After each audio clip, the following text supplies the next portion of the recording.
The traditional traffic at Lombard and Roosevelt nearly turned fatal. A man finished helping his mom at Oak Park's Associated Tire and Battery. Locked the work keys up in the door. Shortly after, his memory faded into nothingness. It was extremely scary. Matt Creedon awoke at Loyola University Medical Center 2 days later. Some lung problems. Looks like I broke my pelvis. I had to have emergency open heart surgery. I've ripped off a good bit of my head over here. How emotional is just even talking about this? It's pretty emotional, you know, knowing that it just could be gone like that at any time. You know, just getting off of work, going about your business. Creedon believes the impact from the hit and run here shattered his short-term memory. Friends and family helped to piece his fragmented recall together, allowing him to describe a black SUV hitting him around 5:30 Thursday afternoon. There's no reason I should be alive right now, talking to you. You were left for dead on that road. I was dead. And no one pulled over. No, I guess people were just driving by me. I was in a medically induced coma. The collision may have broken his body. Flatlined for a little while. But it failed to break his sense of humor. It's gonna take more to kill me. You look pretty good for a dead man. Thank you. You don't look too bad yourself.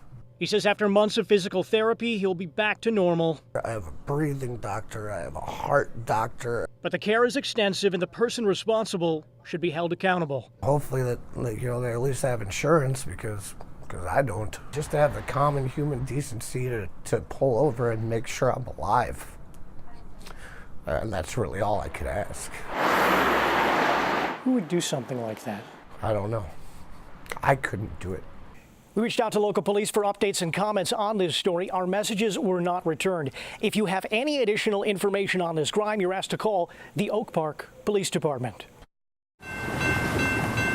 They are used to the pains created by all the trains in this part of LaGrange. It does get pretty crazy here, huh? It's hectic at times. When the safety bar goes down, traffic backs up.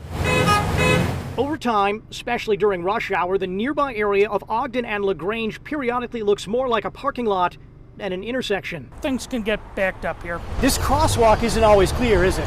No. Yes, that is the problem. That is the problem. Stop sign says you could walk, but you actually can't because cars are in the way. These people are being jerks. Stephen Lifka says he has spoken to police and to the offending drivers. Try and ask them, hey, what are you doing, man? They just look at me as if I have two heads. That's sick. He spent time recording and posting the gridlock and pedestrian problems online, offline. People are starting to notice. I mean, you have to dodge here and there. Is that a safety issue? It is. I've had close calls myself, and I've seen close calls, but I do not think I've ever seen a pedestrian hit. I mean, have you seen accidents here? I have not seen accidents. Is it only a matter of time?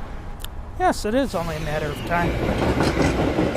What starts with the roar of a train, less than courteous drivers, one man hopes isn't finished by the echo of an ambulance. To see it through my perspective. Ultimately, Lifka is hoping that police can be out here watching this intersection more often, ticketing drivers perhaps if necessary. We did reach out to the police department as well as village leaders for comment on this story. Neither returned our calls. They lost a relative to gun violence back in July. Now they are experiencing the hurt and the pain all over again. Chicago police are telling us that no one is in custody. Tonight, a father is hoping you can help change that. Help us, Lord. Help this life, Lord. Somewhere in the crowd outside of a Saturday night crime scene, my son was going to the store.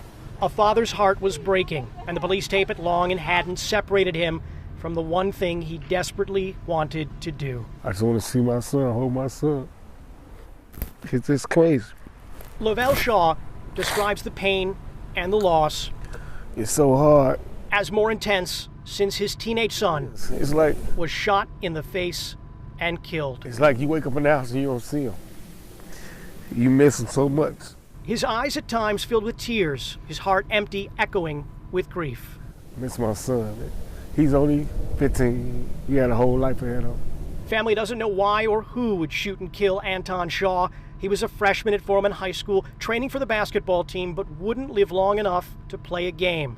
He had hopes of starting his own clothing line, but those dreams ended in an Austin alley. I want to find out who did it. What would it mean to you to find out who? It'll mean a lot to me. It'll mean a little burden off my heart, but I know my son ain't never coming back. Flowers act as a temporary marker where the crime occurred, but the grief for a father feels permanent. If I could, I'd trade places with him. He can have my place. I'll take his right now. Love your kids while you can, because you never know what might happen. Now, detectives continue their investigation into this crime. Of course, police are asking if you have any additional information to please give them a phone call.